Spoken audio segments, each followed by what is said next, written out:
Yan, dito tayo sa tapat ng statue ni General Gregorio del Pilar. Youngest general. Youngest general sa na naging general sa Philippine Army ni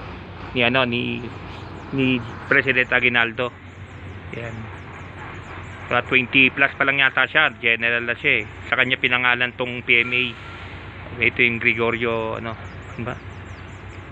Gregorio del Pilar, Gregorio del Pilar ang original na pangalan nito. Tapos ginawang Philippine Military Academy. Yan. 20 plus pa lang yata nung namatay siya sa Tirad Pass. Yan. Isa sa mga general na pinagkakatiwalaan ni Presidente Aguinaldo. Yan si General Gregorio del Pilar. Yan, 24 yata, 23 general, 22 yata general na siya eh. Namatay siya yata nga 24, 25. Yan sa Battle of Tirad Pass nga. Yan, sniper siya doon. Yan. Upload videos lang kakabsat mga bunsoy. Pupunta na kami doon sa field. Bye bye. Salamat. God bless.